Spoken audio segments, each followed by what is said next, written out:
Hello साथियों, good morning आप सभी को। मैं अजय सर आप सभी का स्वागत करता हूं आपके अपने परिवार उन्नति ऑनलाइन में।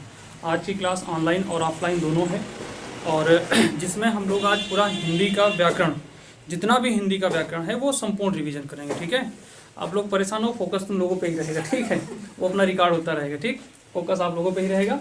ठीक है भाई, तो आज जो है हिंदी का संपूर्ण रिवीजन करेंगे। ठीक, इसके लिए हम दो तरीके बता रहे हैं। एक आप ये करो, जितना हम यहाँ लिखाएंगे उसको आप समझते रहो, जितना हो सके आपसे नोट करते रहो। ठीक है, दूसरा अपनी कॉपी खोल के बैठ जाओ, जो नोट्स आपने पहले से बना रखी पूरा रिवीजन करते रहो।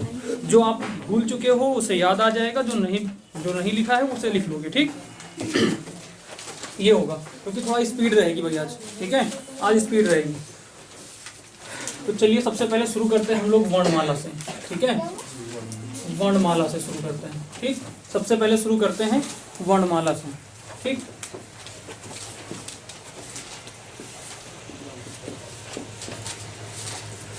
वर्णमाला। ठीक है भाई, वर्णमाला में जो है वर्ण क्या होता है, सबसे पहले बात करते हैं वर्ण क्या होता है। ठीक है भाई, सबसे पहले बात करते हैं कि वर्ण क्या होता है।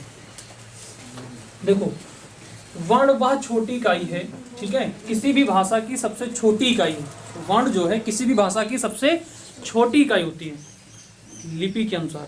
मतलब सबसे छोटी लिपि क्या होती है, किसी भी भाषा की जो लिपि होती है, लिपि का मतलब जो होता है लिखा पढ़ा जाता है। ठीक है, जैसे आपने लिखा का लिखा, आपने खा लिखा, आपने गा लिखा। ठीक, आपने के लिखा, आपने ए लिखा, आपने बी लिखा। ठीक है, ये आपने जो भी लिखा, ये जिस भी लिपि में लिखे, मतलब ये जिस भी डिजाइन में लिखे हुए हैं, इसकी डिजाइन को ही क्या कहा जाता है, लिपि कहा जाता है। और ये किस लिपि में लिखे हुए हैं, तो ये देवनागरी लिपि में लिखे हुए हैं। ये किस लिपि में लिखे हैं, देवनागरी लिपि में। हिंदी की लिपि क्या है, देवनागरी। ये के ए बी ये सब किस लिपि में लिखे हुए हैं, मतलब ये अलग डिजाइन में लिखे हुए ना।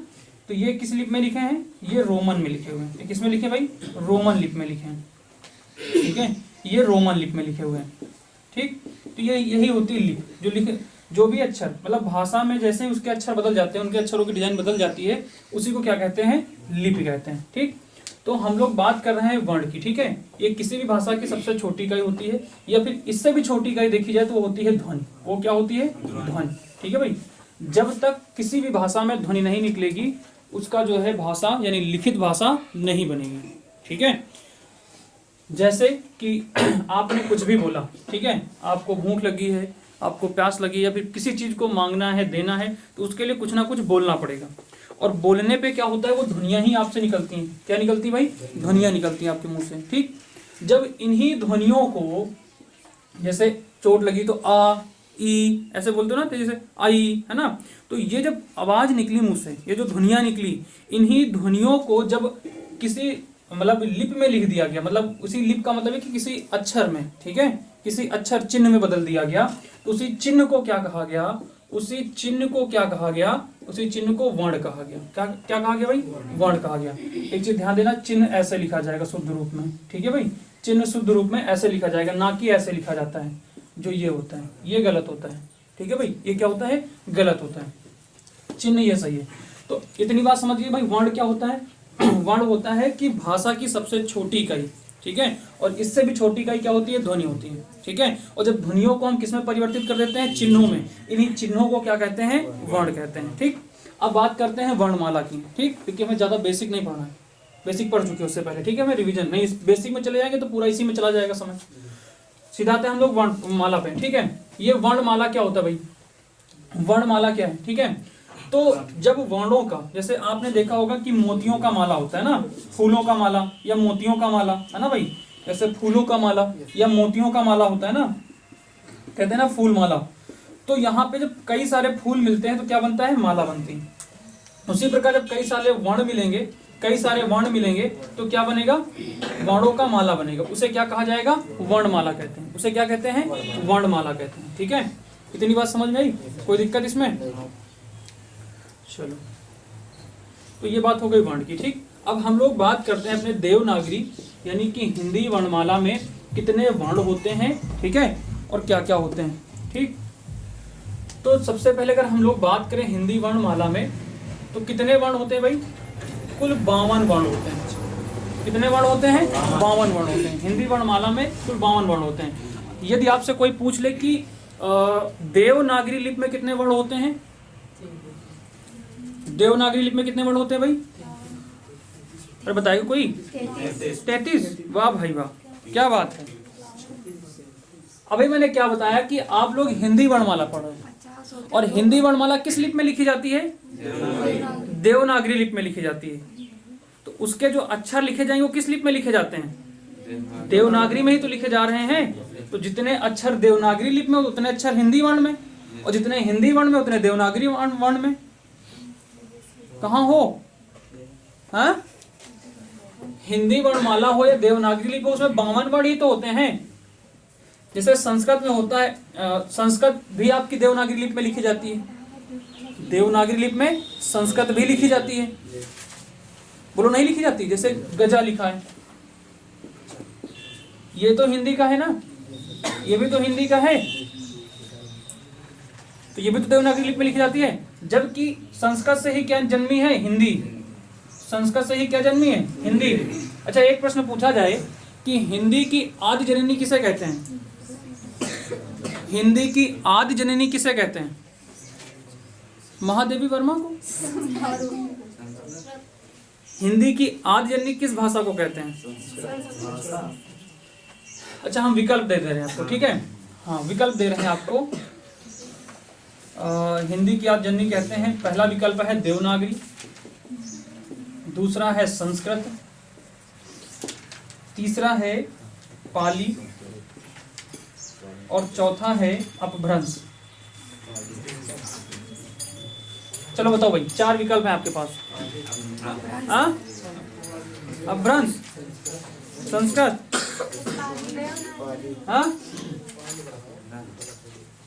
बहुत सही। संस्कृत हिंदी की आदि जननी की बात की जाए, ठीक है, हिंदी की आदि जननी की बात की जाए, आदि जननी, ठीक है, आदि जननी की बात की जाए तो वो है संस्कृत। और जब हिंदी की केवल जननी की बात की जाए, हिंदी की जननी, ठीक है, हिंदी की जननी की बात की जाए तो अपभ्रंश। अरे देवनागरी भाषा थोड़े ना है कोई, क्यों बार बार नहीं समझ रहे हो चीज को भाई?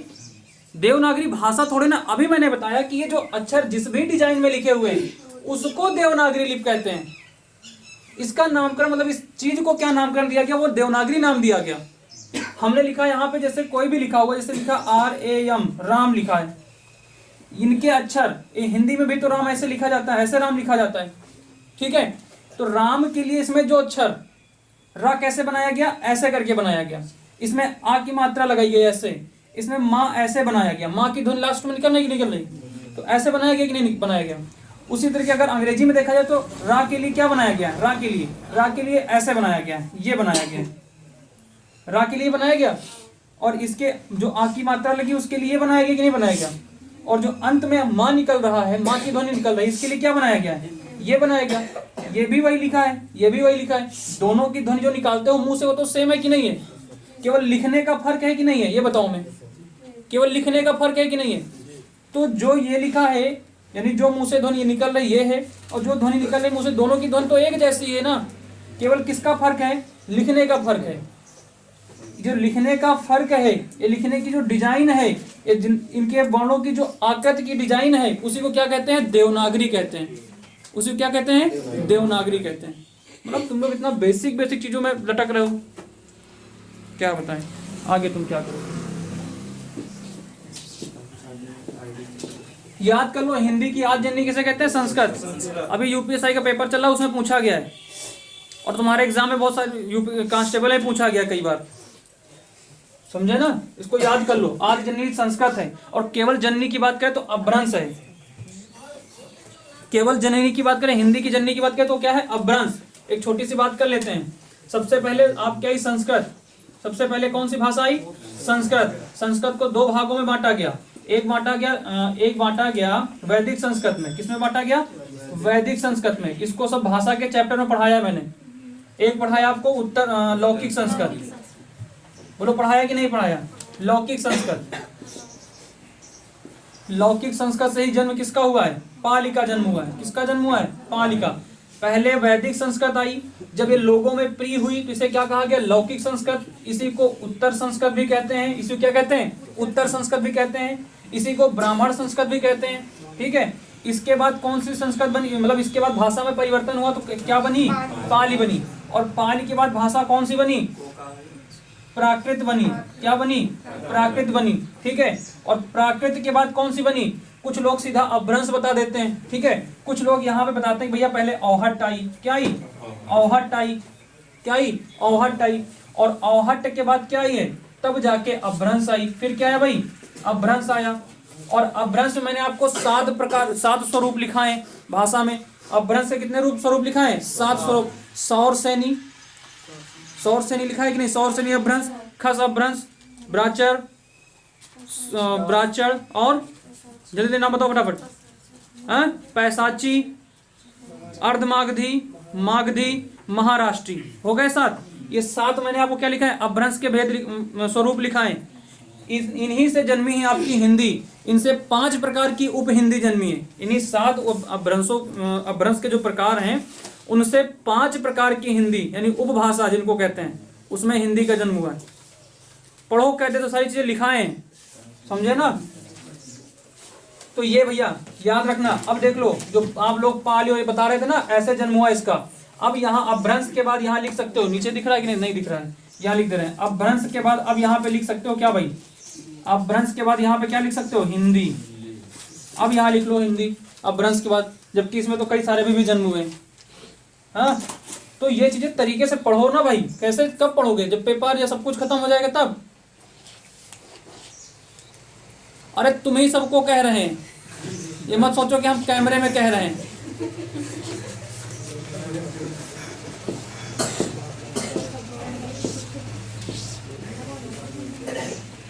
चलिए वापस आते हैं, अब शुरू करते हैं हम लोग भाई वर्णमाला, ठीक है। वर्णमाला, वर्ण कितने प्रकार के होते हैं, वर्ण 2 प्रकार के होते हैं। हिंदी वर्णमाला यहां लिख दे रहे हैं, ठीक है, हिंदी वर्णमाला, हिंदी वर्णमाला। इसमें जो है हिंदी वर्णमाला में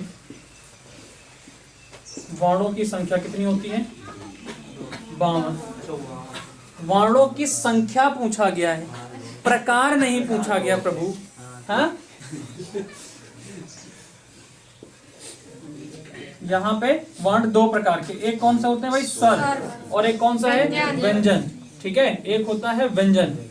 स्वरों की संख्या कितनी हिंदी में, वेरी गुड, आवाज आनी चाहिए यहाँ तक, है ना भाई। और व्यंजनों की संख्या कितनी है, 33, वेरी गुड, ठीक है भाई। अब समझो, स्वर वे वर्ण होते हैं। अब इसको परिभाषा लिखेंगे नहीं, ठीक है, परिभाषा में लिखेंगे, केवल बता दे रहे हैं आप सभी को, ठीक है। स्वर वे वर्ण होते हैं जो स्वतंत्र ध्वनि में बोले जाते हैं। ये परिभाषा भी पूछी जा सकती है कि स्वतंत्र ध्वनि में उच्चारित वर्णों को क्या कहते हैं, ऐसा भी प्रश्न पूछा जा सकता है, क्योंकि आए दिन एग्जामिनर अपडेट हो रहे हैं, ठीक है। तो हम सबको भी अपडेट रहना है, केवल यही नहीं रट के जाना कि वर्ण स्वर क्या होते हैं। वे वर्ण जिनका उच्चारण स्वतंत्र ध्वनि में होता है उन्हें क्या कहते हैं, तो उन्हें क्या कहते हैं, स्वर कहते हैं, ठीक है भाई। उन्हें क्या कहते हैं, स्वर कहते हैं। इनकी संख्या कितनी होती है, हिंदी में 11 होती है, जबकि संस्कृत में कितनी होती है, 14 होती है। संस्कृत में कितनी होती है, 14 होती है। तो हमें उससे मतलब नहीं है, ठीक है। हम वापस आते हैं, स्वरों के भेद कितने भाई, ठीक है। देखो इसमें कुछ अलग अलग टाइप के कई सारे लोग बताते हैं, ठीक। क्या बताते हैं इसमें, देखो कुछ लोग उत्पत्ति के आधार पे, कुछ रचना के आधार पे ना, तरह तरह के। हम सीधा बात बता रहे हैं आपको, उत्पत्ति के आधार पे कितने प्रकार के होते हैं, ठीक है। उत्पत्ति के आधार पे स्वरों के भेद कितने हैं, ठीक। उत्पत्ति के आधार पे स्वरों के 3 भेद हैं। कौन कौन से भाई, एक तो है ह्रास्व स्वर। एक चीज जान लो, ह्रास्व कैसे लिखा जाता है, ह्रास्व, ह्रास्व ऐसे हा बनाओ, इसमें ऐसे रा लगाया जाता है, ह्रास्व होता है। और जो ये वा लगा देते हैं ना, ऐसे ऐसे लगाते हैं, हा के साथ में ऐसे वाह, ये गलत हो, ह्रास्व हो जाता है। हा के साथ में वाह का उच्चारण हो जाता है, जबकि वाह का नहीं। इसका किसका उच्चारण होता है, हा का, हा के साथ में रा का उच्चारण होना चाहिए, ह्रास्व होता है। ये क्या होता है भाई, ह्रास्व होता है, ऐसे लिखा जाता है, ह्रास्व, ठीक है। अब फ्लो में सभी लोग ऐसे ऐसे करके ऐसे बना दिए ह्रास्व।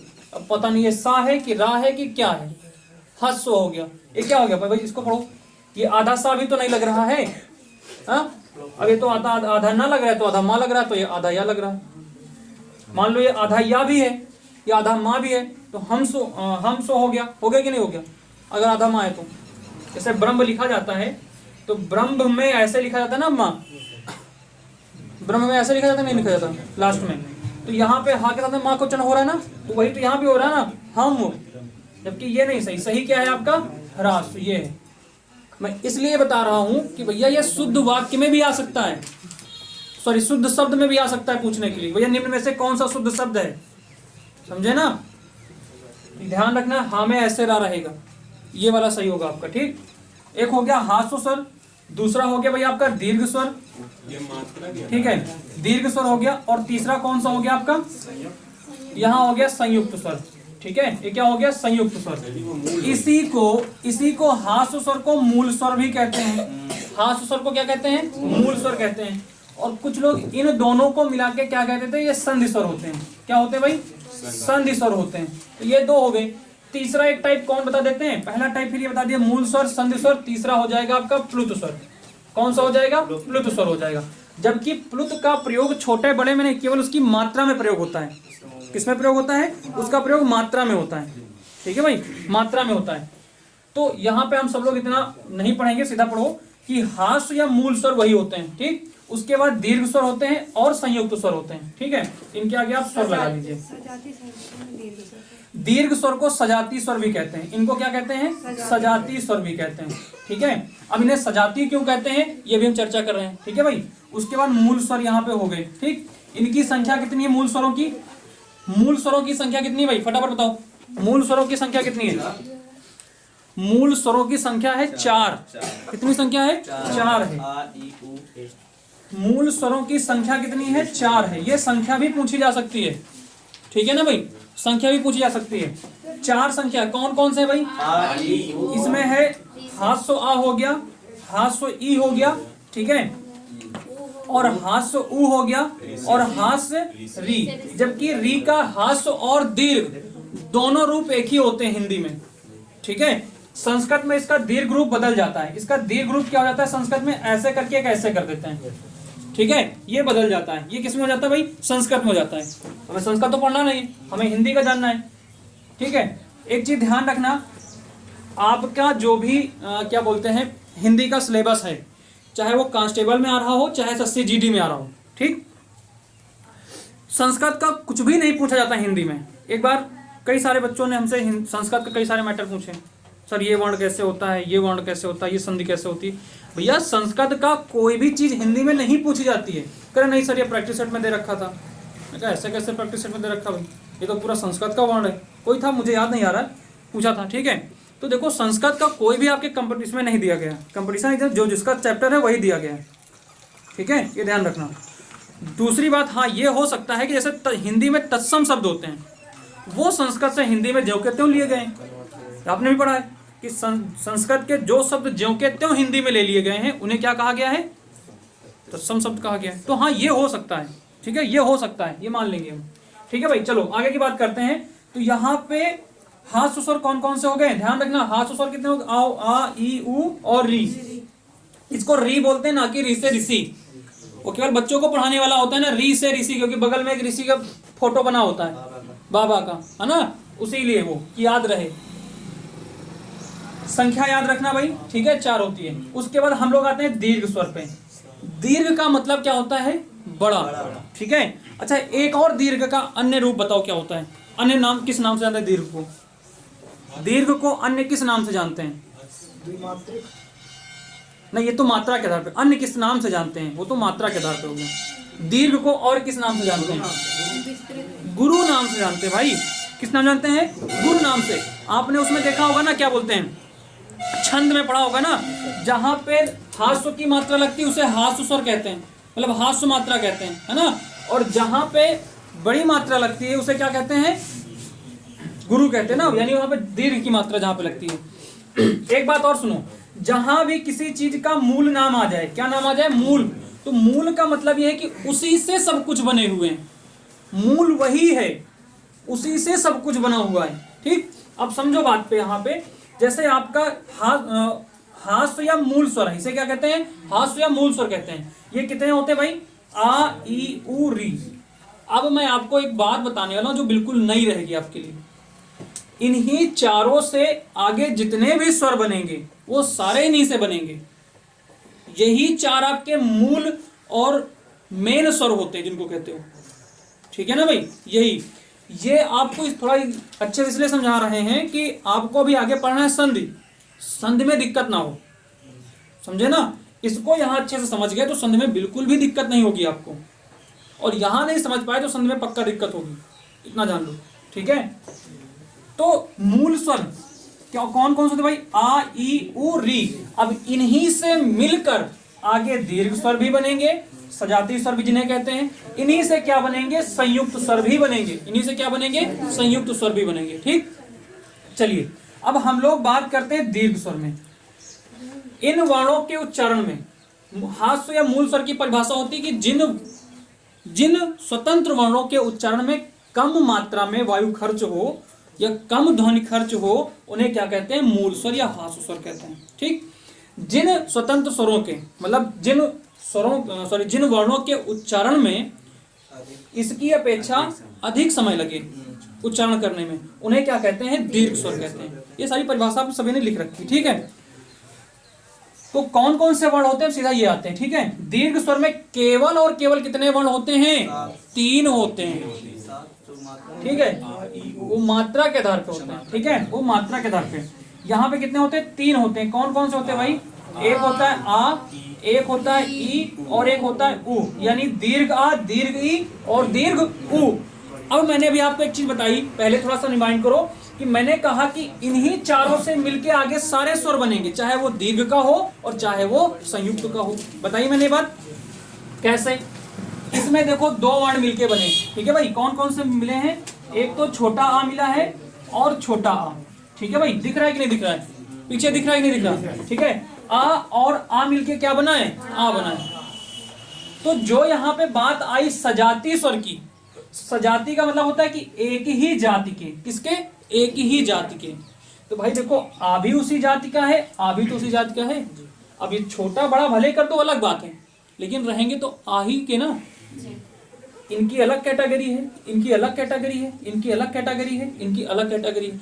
जब एक ही कैटेगरी में मिलेंगे तो उन्हें क्या कहा जाएगा, सजाती कहा जाएगा, समझे ना भाई। जैसे कि अगर मौर्य की शादी मौर्य के घर में होगी तो उसे कहते हैं सजाती शादी, है ना भाई। अगर मौर्य के घर की लड़की या लड़के की शादी अगर कहीं और जगह में हो जाए, पंडित में हो जाए या शर्मा में हो जाए, वर्मा में हो जाए, धर्मा में हो जाए, कहीं हो जाए, तो उसे क्या कहेंगे, विजाती शादी कहेंगे, जो हमारे यहाँ अमान्य लगती है ना। बाकी तो आज के घर में चलने लगा सब, ठीक है भाई। उसके बाद यहाँ पे क्या हो जाएगा, ई की बात करें तो यहाँ भी भाई क्या है, हास्य ई है, और उसके बाद क्या है, हास्य ई है। ये दोनों ई और ई मिलके क्या बनेंगे, दीर्घ बनाएंगे। क्या बनाएंगे, दीर्घ। उसी प्रकार ये जो उ है ये भी क्या मिलेगा, उ और उ, ठीक है भाई, उ और उ। देखो एक बात समझो आप सारे लोग, अगर तुम्हें थोड़ा सा भी हेजिटेशन हो रहा हो समझने में तो इसे हम बंद कर सकते हैं, क्योंकि मेरा उद्देश्य आज की जो क्लास मैराथन का है वो आप सभी के लिए। ये तो मैं ये जो कर रहा हूँ मैं ये आप सभी के लिए तो कर रहा हूँ कि भैया इसको नहीं लिखने का टाइम नहीं दे रहा हूँ तो घर पे जाके से रिवीजन कर सकते हो, इसलिए कर रहा हूँ, ठीक है ना। तो बिल्कुल बेहिचक आराम से बैठो, ठीक है, बिंदास होके, बस खाली शोर ना करो, है ना। हाँ, फालतू के शोर ना करो, चीजों को समझते रहो यहाँ पे, ठीक है, और लिखते रहो। चलो भाई जितना हो सके उतना खींच के लिखते भी रहो आप लोग, ठीक है, फटाफट। तो भाई यहाँ पे क्या हो गया, दीर्घ स्वरों की संख्या कितनी हो गई, 3 हो गई। ये एक बात और नोट करो आप सभी लोग, ठीक है, बिल्कुल नोट करो कि ये जो मैं आपको यहाँ पे बता रहा हूं ना कि आ और आ मिलके आ बन रहा, इसको नोट डाउन करते रहो, क्योंकि अभी जब संधि पढ़ाएंगे तो उसमें ये बहुत काम आने वाला आपका, ठीक। अब बात हम लोग करते हैं संयुक्त स्वर की।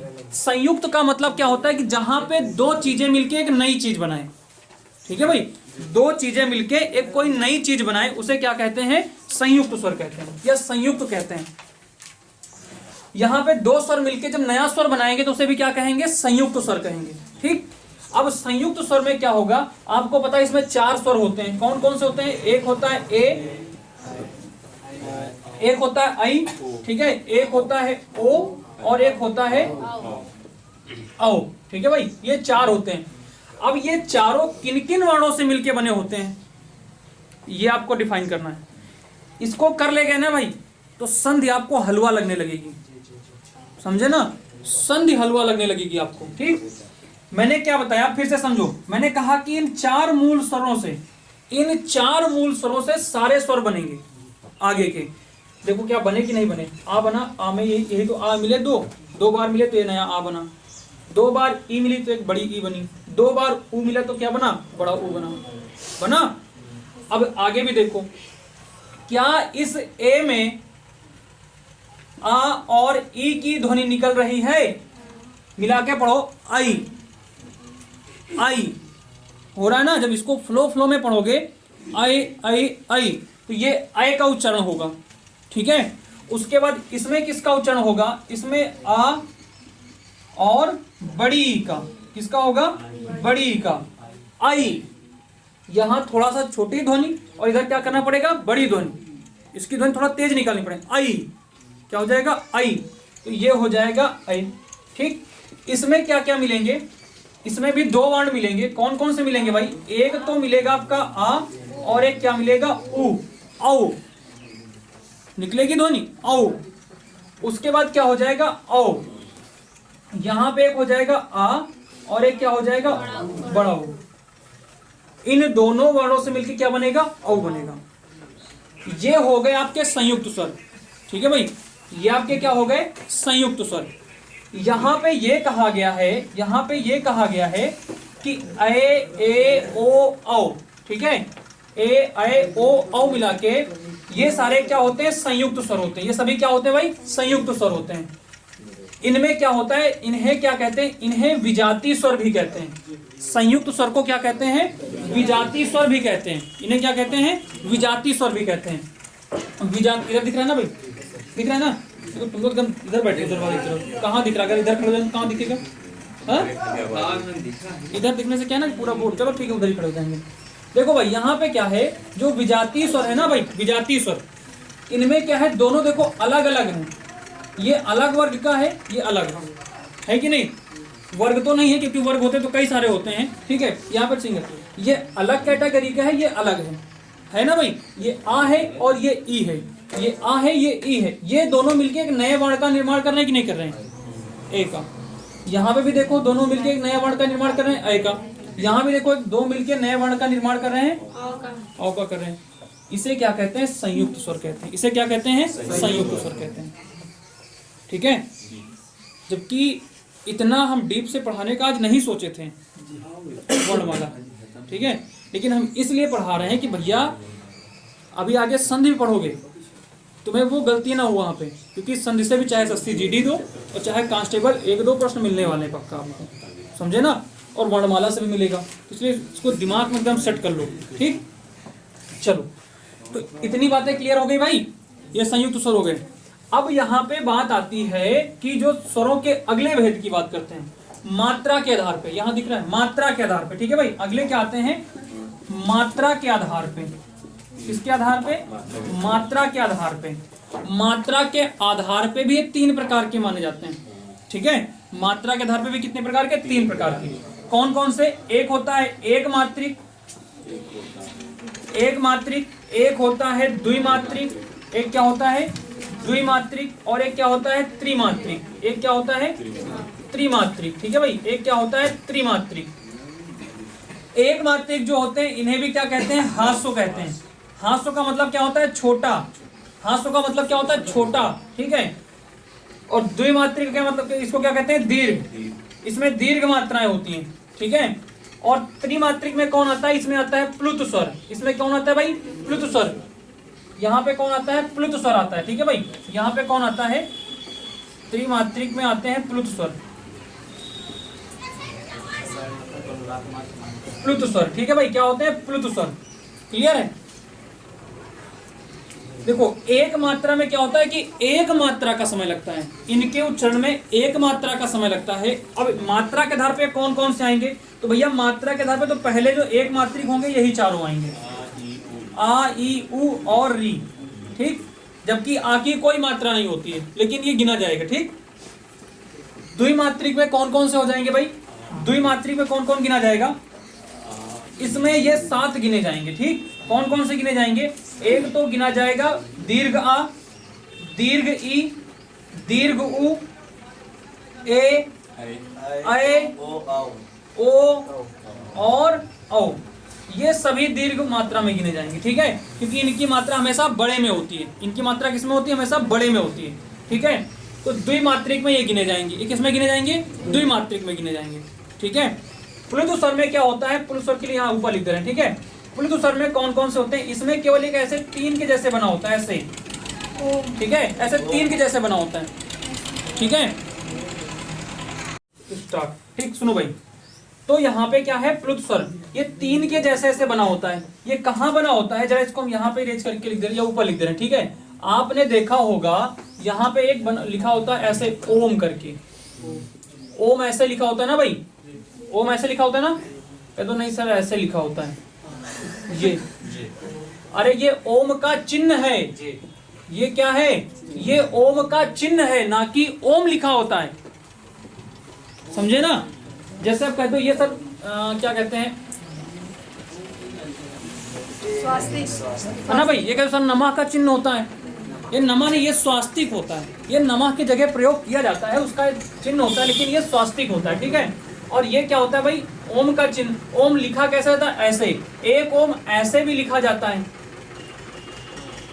ये ओम ऐसे भी लिखा जाता है। देखो भाई, ये हो गया आपका ओम। तो ये होते हैं प्लुत स्वर। इतनी बात क्लियर हो गई? अब ज्यादा डीप में हमें जाने की जरूरत नहीं, इतना समझो कि 3 प्रकार की मात्राएं होती हैं, और इन सभी की मात्राएं सभी को पता है। मात्राएं पता है कि नहीं पता है? अब भाई मात्रा पता है कि नहीं? अब इसको इरेज कर रहे हैं। ठीक है, हम बहुत ज्यादा इसमें हो गया। हास स्वर, दीर्घ स्वर, ये सारे याद रखना भाई। ठीक है, अभी आपके जब संधि पढ़ाएंगे उसमें बहुत ज्यादा काम आने वाले हैं। इसको सीख गए तो आगे बहुत मजा आ जाएगा आपको। ठीक है, जैसे मैंने कहा कि चलो ये तो हो गया। अब उसके बाद आगे बढ़ते हैं। अब स्वर जो होते हैं भाई, स्वर। ठीक है, स्वर में कुछ होते हैं उसके क्या कहते हैं? उच्चारण के आधार पे। किसके आधार पे होते हैं?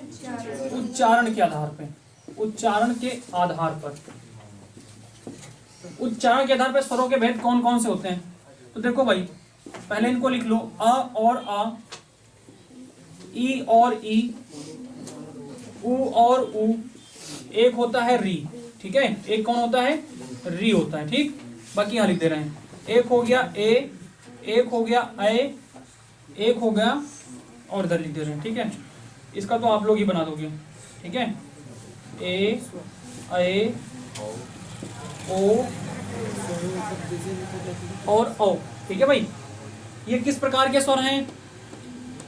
एक बार सारे लोग बताओ, ये किस प्रकार के स्वर हैं? मतलब आधे को पता है? आधे स्वर मतलब क्या यहाँ बैठे बैठे शिरा गए क्या? हाँ भाई, अरे तो आवाज आनी चाहिए ना, कि जो इसको देखे उसको समझ में आए कि हाँ वहाँ क्लास भी चल रही है। समझे ना भाई? ये किस प्रकार के स्वर हैं? ऐसे। ठीक है भाई, वेरी गुड। ठीक है, हाँ देखो, उच्चारण के आधार पे बात करें तो आ और आ का अलग उच्चारण स्थान होता है। यहाँ पे लिख लो उच्चारण स्थान के आधार पे। ठीक है भाई, उच्चारण स्थान के आधार पे। उसके बाद फिर क्या होता है? उ और उ, एक होता है री। ठीक, इतने होते हैं। इन्हीं से मिलके ये भी बनेंगे आगे। आ और आ का जो उच्चारण स्थान होता है वो क्या होता है भाई? कंठ होता है। कहाँ से होता है? कंठ से होता है। उसके बाद ई और ई का जो उच्चारण स्थान होता है कहाँ से होता है? तालव्य से होता है। ठीक है भाई, तालव्य से होता है। उ और उ का उच्चारण स्थान कहाँ से होता है? ओष्ठ से होता है। किससे होता है? ओष्ठ से होता है। री का उच्चारण स्थान कहाँ से होता है? मूर्धन्य से होता है। कहाँ से होता है भाई? मूर्धन्य से होता है। फिर से समझो, कंठ जो यहाँ पे गले के अंदर कंठ होता है ना, इससे जो एक लटका हुआ क्या होता है जिसको अपने, हाँ जो बोलते हैं अपने गाँव भाषा में कौवा बिलार है ना, वो होता है कंठ। उस जगह को, यानी कि आपके जो वर्ण ध्वनि निकलती है मुंह से, किसी भी वर्ण की जो ध्वनि निकलती है, वो आपके जो मुख अंदर स्वर तंत्रिकाएं होती हैं, उन स्वर तंत्रिकाओं को कहीं ना कहीं स्पर्श करके निकलती हैं। तो कुछ कंठ को स्पर्श करती हैं, कुछ मुंह के बाहर है तो ऊपर जो तालु होता है ना, ऐसे जो मुंह का हिस्सा ऊपर वाला तालु होता है, ये ये वाला तालु, उस तालु को स्पर्श करती है। फिर कुछ आगे बढ़ी तो मसूड़ों को, जो ऊपर के दांत होते हैं, उनके दांत के ऊपर जो मसूड़े होते हैं उनको स्पर्श करती है, तो उसे क्या कहते हैं? मूर्धन्य कहते हैं। फिर दंत यानी दांतों को स्पर्श करती है, दंत कहते हैं। और अगर कहीं नहीं इनको स्पर्श की तो कहाँ स्पर्श करेगी? ओंठों पे, तो उसे क्या कहेंगे? ओष्ठ। ये आपको उच्चारण स्थान। एक और उच्चारण स्थान होता है, एक होता है नाक। कुछ वर्ण ऐसे होते हैं जो नाक से उच्चारित होते हैं, जिनको अनुनासिक कहते हैं। ठीक है, वो क्या होते हैं? नाक से उच्चारित होते हैं। ठीक, हाँ। तो भाई ये क्या होते हैं? ये वर्ण जितने भी होते हैं, ये जितने भी वर्ण होते हैं कहीं ना कहीं से उच्चारित होते हैं। तो आ और आ का उच्चारण स्थान कहाँ से है? कंठ से। ई और ई का उच्चारण स्थान कहाँ से है? यानी ऊपर तालब से। उ और उ का उच्चारण स्थान कहाँ से? ओष्ठ से। और री का मूर्धन्य से।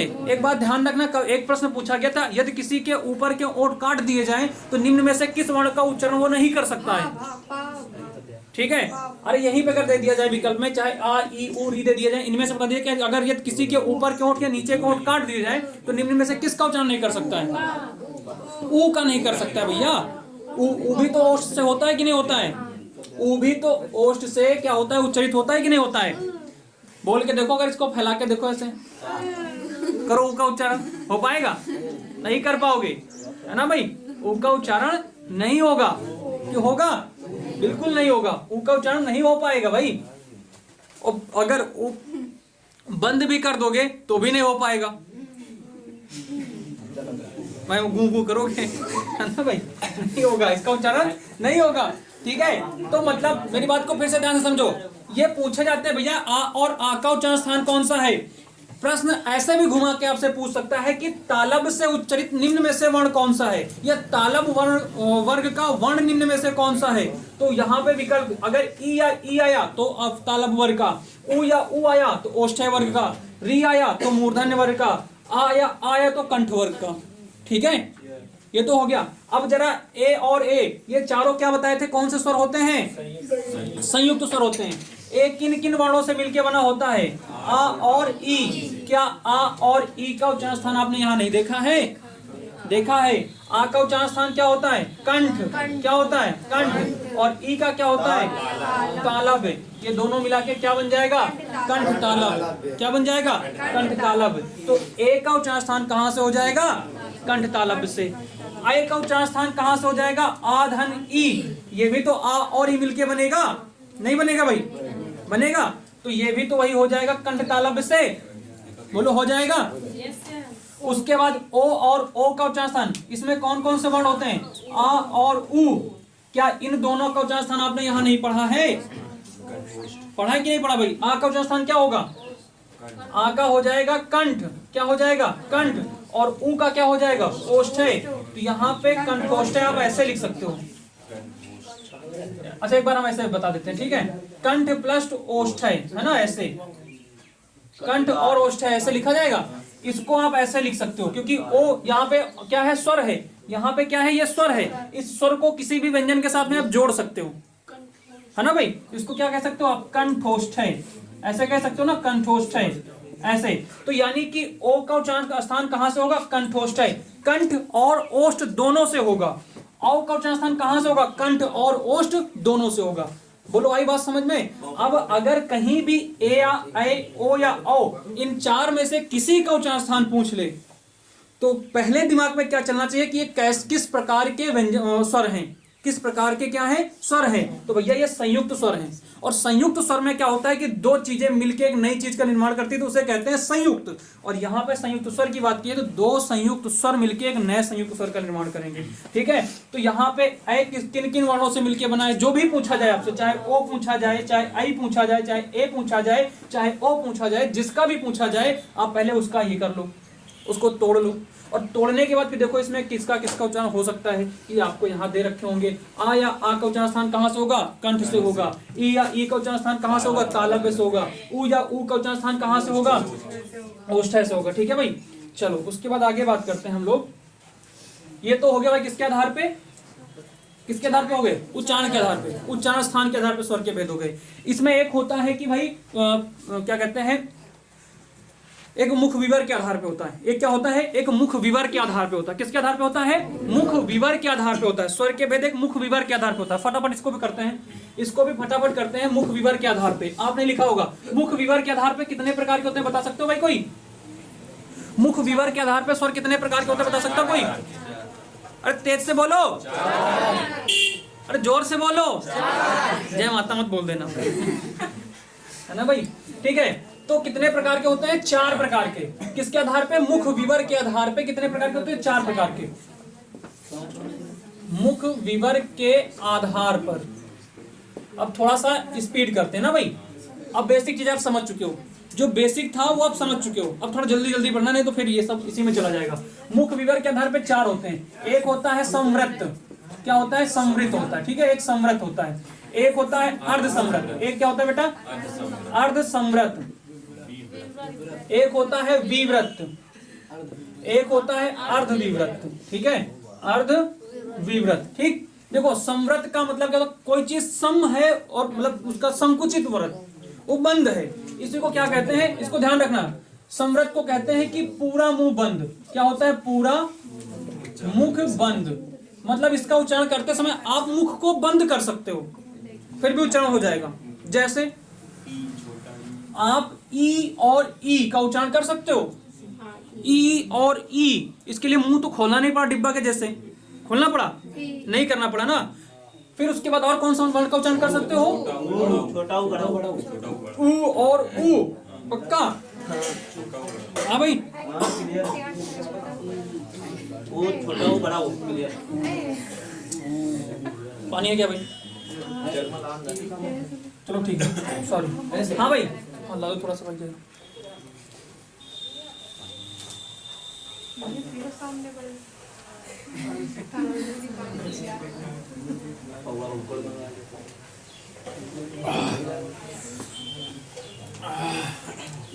सुनो भाई, और क्या होगा संवृत में? एक होगा उ और उ। देखो इन चारों के उच्चारण के लिए आपको बड़ा सा मुंह फैलाने की आवश्यकता नहीं पड़ेगी। तो वही तो कह रहा है कि जिसमें मुख को पूरा खोलना ना पड़े, यानी कि पूरा मुंह बंद हो। क्या हो? पूरा मुंह बंद। ई उ ऊ का उच्चारण कर सकते हो आप। ठीक है, उसके बाद फिर क्या होगा? अर्ध संवृत में। अर्ध का मतलब क्या होता है? आधा। ठीक है भाई, अर्ध का मतलब क्या होता है? आधा। और समृत का मतलब क्या होता है? बंद। समृत का मतलब क्या होता है? बंद। तो यहाँ पे क्या कर दोगे? आधा बंद। क्या कर दोगे भाई? आधा बंद। ऐसे कौन से वर्ण हैं जिनमें मुख हमारा आधा बंद होता है? कौन कौन से वर्ण होते हैं भाई? इसमें होते हैं ए और ओ। ओ नहीं, ए और ओ। ए और ओ, ठीक है, ये होते हैं।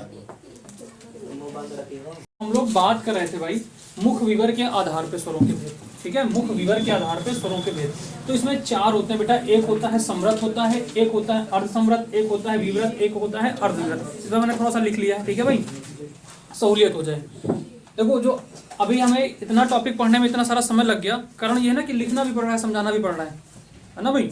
आगे इतना परिभाषाएं लिखनी नहीं, फटाफट समझाते हुए चले जाना आगे। ठीक है, अभी डिजिटल बोर्ड हो तो फिर तो मजा ही आ जाए, है ना भाई। लोग हवा में उड़ा दो चीजों को। हाँ ले आओ जाके, ठीक है, ले आओ जाकर। चलो भाई, तो समृत का मतलब क्या होता है कि पूरा बंद। समृत का मतलब क्या होता है? पूरा बंद। ठीक है, पूरा बंद। अब भाई चाहे टेम्पो जाए और चाहे जाए बस, कोई दिक्कत नहीं है ना भाई। अब सिस्टम बढ़िया बना दिया बनते है ना। अब चाहे बगल से निकल जाए ट्रक, रोलर निकल जाए तो भी कोई दिक्कत नहीं अपने को, है ना भाई। हाँ चलो, अब कंटिन्यू चलेगी क्लासेस। ठीक है, चलो भाई, आवाज नहीं अब समझो, अब समझो बात को। ठीक है, अब केवल आवाज आपकी आनी चाहिए, है ना भाई। हाँ, तो पूरा मुंह बंद होगा तो इन वर्णों का उच्चारण भी आप कर सकते हो। इन वर्णों का उच्चारण आप कर सकते हो। ई का भी कर सकते हो, ऊ का भी कर सकते हो, ऊ और ऊ का भी कर सकते हो। ठीक है भाई। उसके बाद अर्ध संवृत में क्या होता है? अर्ध का मतलब क्या होता है बेटा? आधा। समझो बात को, अर्ध का मतलब क्या होता है? आधा।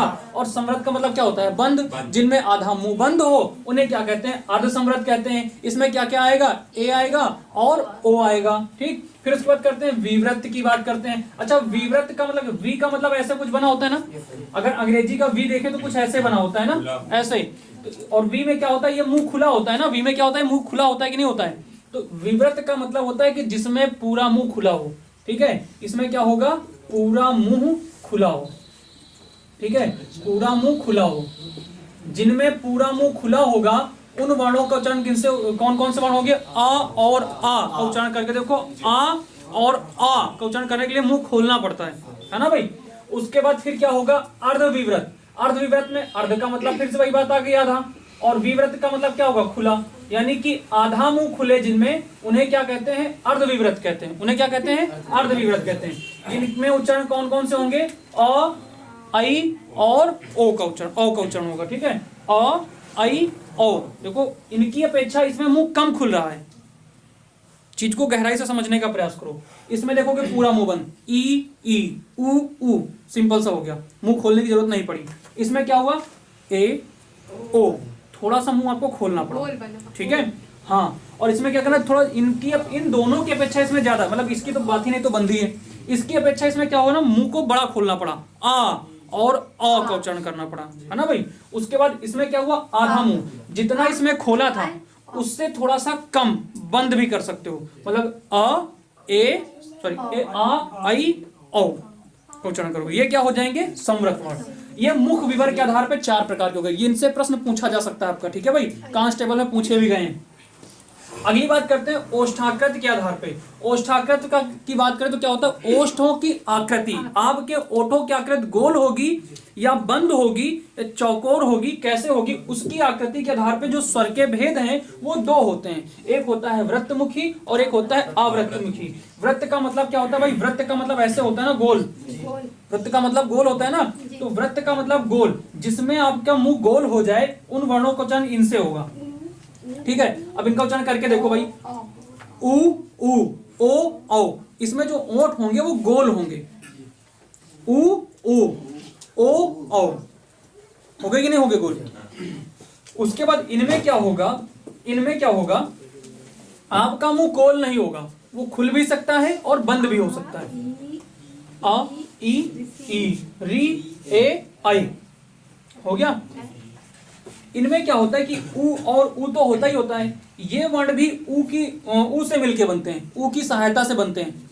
आपने कहाँ पढ़ा है इनको, संयुक्त स्वर में, किसमें पढ़ा है, संयुक्त स्वर में। तो ये भी पूछे जाएंगे, मतलब इनसे बन सकते हैं, इनसे बनते हैं, तो इसलिए ये भी क्या हो जाएंगे, वृत्तमुखी हो जाएंगे, और ये क्या हो जाएंगे बेटा, आवृत्तमुखी हो जाएंगे, ये क्या हो जाएंगे, आवृत्तमुखी।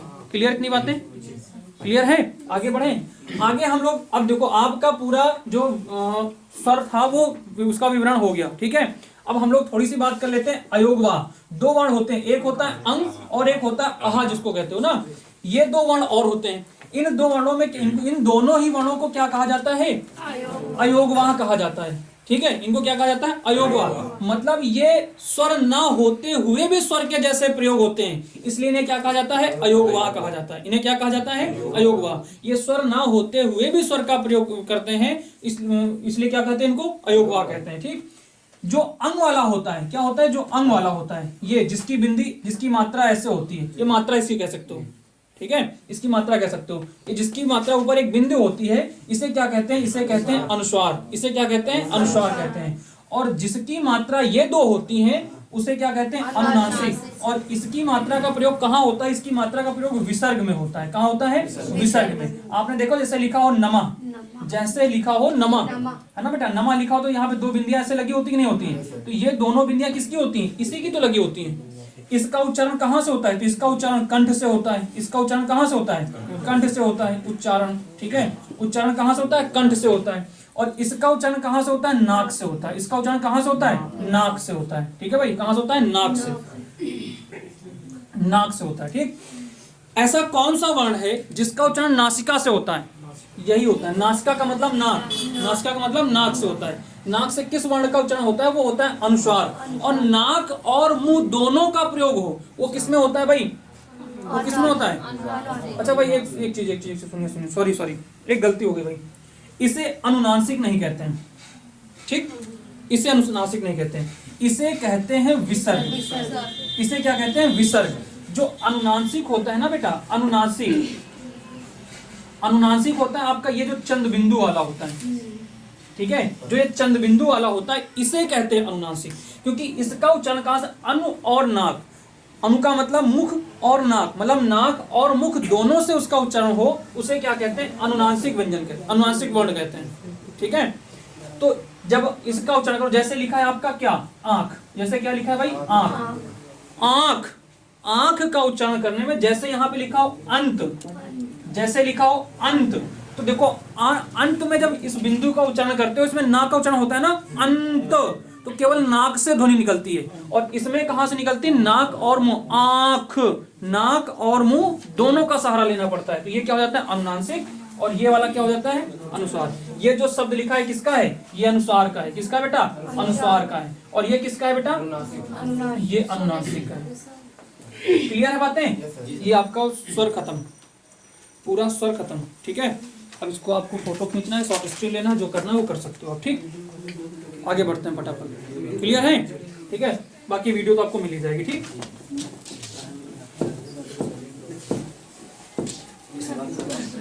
स्वर की लगभग मैंने बातें कर दी हैं, ठीक है। अब बाकी जो बचा हुआ है आप लोग नोट से एक बार पढ़ लेना, ठीक है। अच्छा चलिए हम एक बात कर देते हैं थोड़ा सा। अब नया टॉपिक आपका शुरू होगा, व्यंजन। अब नया टॉपिक आपका है कौन सा, व्यंजन, ठीक है भाई। व्यंजन की संख्या कितनी होती है, 33। इसको जल्दी जल्दी करेंगे, ठीक है, इसमें ज्यादा कुछ नहीं पढ़ना। इसकी संख्या कितनी होती है, 33, ठीक है। व्यंजन पढ़ने से पहले हम 2-3 बातें आपको बता देते हैं, ठीक है। जैसे भूख, भूख से पेट में लगने वाली आग को क्या कहते हैं, ठीक है। और उसके बाद पानी में लगने वाली आग को क्या कहते हैं, जंगल में लगने वाली आग को क्या कहते हैं। ये वाक्यांश के लिए एक शब्द होते हैं, ठीक है, उसमें पूछा गया। तो बेटा जो भूख से लगने वाली आग होती है उसे जठराग्नि कहते हैं। क्या कहते हैं, जठराग्नि, ठीक है। अब उसके बाद पानी में लगने वाली आग को क्या कहते हैं, पानी में वड़वानल, ठीक है, बड़वानल, ठीक है, बड़वानल, ठीक। उसके बाद जंगल में लगने वाली आग को क्या कहते हैं, दावानल, ठीक है, क्या कहते हैं, दावानल। क्लियर है, ठीक है भाई। ये प्रश्न पक्का पूछा जा सकता है, और पीछे कांस्टेबल एग्जाम और एसएससी जीडी में भी पूछा गया है, समझे ना। एक और लिखो, तुम्हें बहुत इंपॉर्टेंट चीज यहाँ पे बता दे रहे हैं, ठीक है। क्योंकि मान लो किसी का एग्जाम्पल हो, ठीक है, जैसे मर जाने की इच्छा, मर जाने की इच्छा, मर जाने की इच्छा, ठीक है, मर जाने का इच्छुक, मर जाने का इच्छुक, दिख रहा है ना भाई, मर जाने का इच्छुक। अब 2 ऊपर लिख दे रहे हैं, ठीक है, 2 ऊपर बच रहे हैं। जैसे एक है कि मोक्ष को पाने की इच्छा, मोक्ष को पाने की इच्छा, और मोक्ष पाने की इच्छा, और मोक्ष पाने का इच्छुक,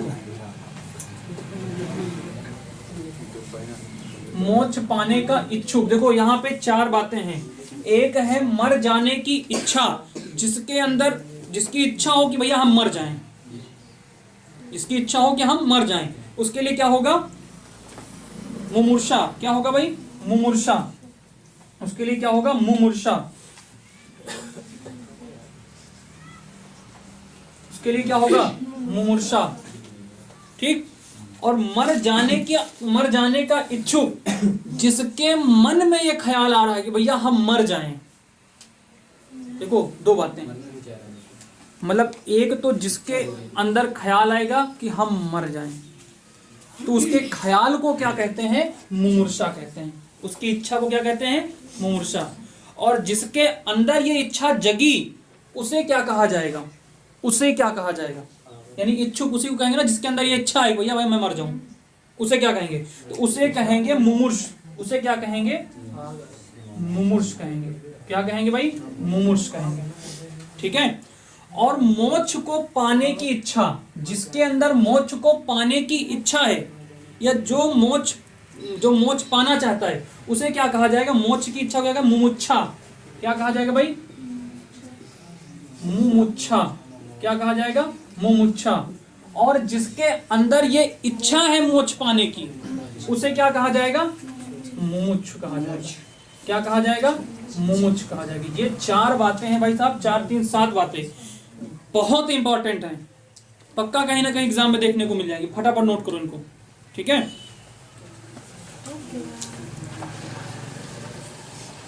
अच्छा, यहाँ पे मुमुक्षु में ऐसे स्पेलिंग है, मुमुक्षु है, मुमुक्ष नहीं, मुमुक्षु। और ध्यान रखना बेटा, ये स्पेलिंग के लिए भी आते हैं कि इनकी स्पेलिंग सही है कि गलत है। किसकी स्पेलिंग सही है, मतलब शुद्ध शब्द, शुद्ध वर्तनी वाला शब्द, ये भी पूछा जाता है, तो ये भी ध्यान रखना आप, ठीक है। शुद्ध वर्तनी वाला, क्या गलत है क्या? शुद्ध वर्तनी के लिए भी आता है कि मुमूर्षा की स्पेलिंग सही है कि मुमुक्ष की सही है कि मुमुक्षा की सही है कि मुमुक्ष की सही है, ठीक है भाई, ये ध्यान रखना। मुमुक्षु लिखा है तो इसमें तीनों में मात्रा होगी और यहाँ भी तीनों में मात्राएं होंगी, ठीक है। यहाँ भी तीनों में, एक लास्ट में क्या हो जाएगा? आ हो जाएगी। क्लियर है भाई? चलो, बाकी आपको वीडियो में तो मिल ही जाएगी, ठीक है। आगे देख लेना आप, अभी देख चले हम, ठीक है। अब हम लोग फटाफट बात करते हैं भाई व्यंजन की। अब देखो, सीधा सा हम व्यंजन लिख रहे हैं और उसके बाद व्यंजन की बात करते हैं, ठीक है। जैसे आपका है का, खा, गा, घा, अंगा, चा, छा, जा, झा, इया, टा, ठा, ढ, ड़, ता, था, ता, धा, ना, मा, फा, बा, भा, मा, ठीक है। या, रा, ला, वा, ठीक है। उसके बाद सा और हा, बस आवाज नहीं भाई। और उसके बाद क्या है, यहाँ पे लिख दे रहे हैं, ठीक है। चलो, अब इसको बाद में लिख देंगे, ठीक, क्लियर। आगे समझो बात को। व्यंजन कितने होते हैं भाई? व्यंजन कितने होते हैं? 33 व्यंजन पूछे जाए कितने होते हैं? 33। और यदि पूछा जाए कि व्यंजन के प्रकार कितने हैं, तो व्यंजन के समान रूप से 3 ही प्रकार होते हैं। सामान्यतः व्यंजन के कितने प्रकार होते हैं? 3 होते हैं। कौन कौन सा होता है? एक होता है स्पर्श व्यंजन। कौन सा होता है भाई? स्पर्श व्यंजन। एक कौन सा होता है? अंतस्थ व्यंजन होता है। और एक कौन सा होता है? ऊष्म व्यंजन। ये मूल होते हैं। अब जो भी इनके बाद बनेंगे, संयुक्त बनेगा, अयोगवाह बनेगा, सॉरी द्विगुण बनेगा, जिनको उच्छिप्त भी कहते हैं ना, ये सब बनेंगे, तो ये इन्हीं से तो बनेंगे। अभी हमने वहां पे स्वर में क्या पढ़ा था कि जो मूल स्वर होते हैं वो कितने होते हैं? 4। आपने देखा, बाकी उन्हीं 4 से 7 और क्या बन गए? स्वर बन गए। उसी प्रकार ये जितने लिखे हैं, इन्हीं स्वरों, इन्हीं व्यंजनों से आगे के व्यंजन बन जाएंगे, ठीक। यहाँ पे थोड़ी सी बात करते हैं व्यंजन। व्यंजन वे वर्ण होते हैं जिनको किसी न किसी, मतलब व्यंजन वे वर्ण होते हैं जिनको उच्चारण करने के लिए किसी अन्य स्वर की, अन्य वर्ण की या किसी स्वर की सहायता लेनी पड़ती है। उन्हें क्या कहते हैं? व्यंजन कहते हैं। यहाँ पे आप देखेंगे तो प्रत्येक व्यंजन के बाद अ उच्चारण होता है। जैसे क बोला तो क के बाद आ का उच्चारण, चा बोला तो चा के बाद आ का उच्चारण होगा, या बोला तो या के बाद भी आ का उच्चारण होगा, ठीक है। तो आ उसके बाद में होता है। हम लोग बात कर लेते हैं स्पर्श व्यंजन। कौन सी बात कर लेते हैं? स्पर्श व्यंजन, ठीक है बेटा। स्पर्श व्यंजन, स्पर्श व्यंजनों की संख्या कितनी होती है? 25। इनकी संख्या कितनी होती है? 25। कौन से होते हैं? का वर्ग होता है, चा वर्ग होता है, टा वर्ग होता है, ता वर्ग होता है, पा वर्ग। इन 5 वर्गों के जितने भी वर्ण होते हैं वो सारे क्या होते हैं? स्पर्श व्यंजन होते हैं। सारे क्या होते हैं? स्पर्श व्यंजन होते हैं। जो चा वर्ग का होता है भाई, चा वर्ग के, ठीक है, चा, छा, जा, झा तक, ठीक है, लेकिन इसमें पूरा चा वर्ग आ जाता है। इस चा वर्ग को क्या कहते हैं? स्पर्श संघर्षी व्यंजन कहते हैं। स्पर्श संघर्षी व्यंजन कहते हैं, लेकिन ये बाद में, ये यहाँ पे नहीं। फिर यहाँ पे या, रा, लावा, पहला टाइप तो ये हो गया मूल रूप से, दूसरा टाइप ये हो गया, ठीक है। या, रा, लावा, इन्हें क्या कहते हैं? इन्हें कहते हैं अंतस्थ व्यंजन। क्या कहते हैं? अंतस्थ व्यंजन, ठीक है भाई। ये कौन से होते हैं? ये होते हैं ऊष्म व्यंजन। तीसरा टाइप है, ठीक है। ये तीसरे टाइप में क्या है? ऊष्म व्यंजन। ये क्या होते हैं बेटा? ऊष्म व्यंजन होते हैं। ये क्या होते हैं? ऊष्म व्यंजन। ये 3 प्रकार के आपके क्या होते हैं? ये 3 प्रकार के आपके व्यंजन के प्रकार होते हैं मूल रूप से। अब इन्हीं से आगे हम बनेंगे। फिर से समझो, एक हो गया स्पर्श व्यंजन। ये वे व्यंजन होते हैं जिनके उच्चारण करने में हमारी जिह्वा, ठीक है, कहीं ना कहीं स्पर्श करती है, हमारी स्वर तंत्रिकाओं को कहीं ना कहीं स्पर्श करती है, मतलब किसी न किसी स्वर तंत्रिका को स्पर्श करती है। स्वर तंत्रिकाएं कौन कौन सी होती हैं? एक कंठ होता है, तालव्य होता है, मसूड़े यानी मूर्धन्य होता है, दंत दांत होते हैं, और क्या होता है? ओष्ठ्य होते हैं, और क्या होते हैं? नाक होती है, नासिक। ठीक है, ये होते हैं हमारे क्या? उच्चारण स्थान के उच्चारण स्थान होते हैं। ठीक है, उच्चारण स्थान होते हैं। तो हम लोग बात कर रहे हैं भाई यहाँ पे कि ये तो 25 हो गए क्या बेटा? 25 ये हो गए, 4 ये जोड़ो, कितने हो गए? 25 4 29, 29 4 कितने हो गए? 33, 33 क्या हो गए? व्यंजन। 11 क्या हो गए? स्वर। आगे भी नहीं से निकलेंगे भी, अभी क्या निकलेंगे आपके? संयुक्त स्वर, सॉरी संयुक्त व्यंजन। क्या निकलेंगे? संयुक्त व्यंजन। संयुक्त व्यंजन। संयुक्त व्यंजन कौन कौन से होंगे? आपने अभी संयुक्त स्वर पढ़ा, आपने संयुक्त स्वर पढ़ा। संयुक्त स्वर में क्या क्या पढ़ा था? कि उसमें 2 स्वर मिलकर एक नए स्वर का निर्माण करते थे ना। इसी प्रकार यहाँ भी 2 व्यंजन मिलकर एक नए व्यंजन का निर्माण करेंगे, क्या कहलाएगा? संयुक्त कहलाएगा। कौन कौन से होते हैं? आपने पढ़ा होगा भाई, कौन कौन सा पढ़ा? बोलो। छ, त्र, ज्ञ और श्रा भी होता है। ठीक है भाई, वो थोड़ा सा कैमरा हट गया था, अब सही है। ठीक है, देखो तो यहाँ पे संयुक्त व्यंजन की बात करें। ठीक है, इधर दिख रहा है ना बेटा? दिख रहा है ना संयुक्त व्यंजन? देखो छत्री में क्या होता है, इसमें कौन कौन से वर्ण मिलके बनते हैं? तो इसमें मिलता है भाई का और शा। ठीक है, इसमें क और शा मिलके बनेगा। त्रा में कौन होगा? टा और रा, ये सारे आधे आधे होंगे भाई। ठीक है, ये मिलके पूरा बनाएंगे व्यंजन। उसके बाद ज्ञा में क्या होगा? देखो ज्ञा में क्या क्या होता है? एक तो होता है, कुछ लोग कहते हैं जा और इया होता है ना? जा और इया। ठीक है, हाँ ज्ञा। जबकि ज्ञा जो बोला जाता है इसमें ज्ञा नहीं होता, ये ज्या होता है। ये क्या होता है? ज्या। और ज्या का यही उच्चारण होता है, मतलब यही वर्ण मिलके बनते हैं ज्या। और जो आजकल ये प्रचलित है ज्ञा के रूप में, तो ज्ञा में क्या है? आधा गा है और ज्या है, जो आजकल ये प्रचलन में है। लेकिन ये ज्ञा नहीं, ये ज्या है। ये क्या है? ये ज्या है। शुद्ध रूप में इसे क्या कहना चाहिए? ज्या कहना चाहिए। इसे क्या कहना चाहिए? ज्या कहना चाहिए। चलो ठीक है, आगे देखते हैं श्रा। श्रा में कौन कौन से वर्ण है भाई? एक तो ये सा है और एक क्या है? रा है। ठीक है, ये है। अभी उसके बाद इनके उच्चारण स्थान भी देखेंगे हम लोग। ठीक, चलो इसका शॉर्टकट में आपको उच्चारण स्थान बता देते हैं। ये तो पता हो गया ना कौन कौन से वर्ण होते हैं, जो आपने वहां पे स्वर में पढ़ा था। कंठ, तालव्य है ना, मूर्धन्य और ओष्ठ्य, ये व्यंजन के उच्चारण के आधार पे पढ़ा था ना स्वर। वही यहाँ पे पढ़ोगे आप, क्या? उच्चारण स्थान का पढ़ोगे। ठीक है, उच्चारण स्थान। तो उच्चारण स्थान के लिए एक ट्रिक बता रहे हैं, KTM 2। KTM 2 एक KTM बाइक होती ना। जब नौकरी पा जाओगे, कांस्टेबल हो जाओगे, ससुराल वालों से कहना भाई हमें KTM बाइक दो, समझे ना? हाँ, क्योंकि अब पल्सर और बुलेट ये सब ओल्ड हो जाएगी, है ना? पल्सर बुलेट ये धीरे धीरे, लेकिन बुलेट में भी भौकाल है भाई। बुलेट का तो फिर अपना रॉयल चीज है ना? उसका कभी क्रेज गिरेगा नहीं, जान लेना। बुलेट का कभी क्रेज गिरने वाला नहीं है ना भाई? उसका चलेगा भी। तो लेकिन मान लो कि अब ना किसी का मन हो, ठीक है, ना किसी का मन हो, तो वो KTM भी ले सकता है ना भाई? KTM बाइक भी ले सकता है, वो जिसमें एकदम ऐसे, है ना, मतलब ये सारा शरीर ऊपर और ये नीचे रहता है ना भाई? वो वाली बाइक। तो KTM 2, ठीक है, KTM 2 ससुराल पक्ष से क्या कहा जाएगा भैया? KTM 2, है ना? तो यहाँ K से क्या होता है? कंठ। K से क्या है बेटा? कंठ है। ठीक है, K से क्या है? कंठ।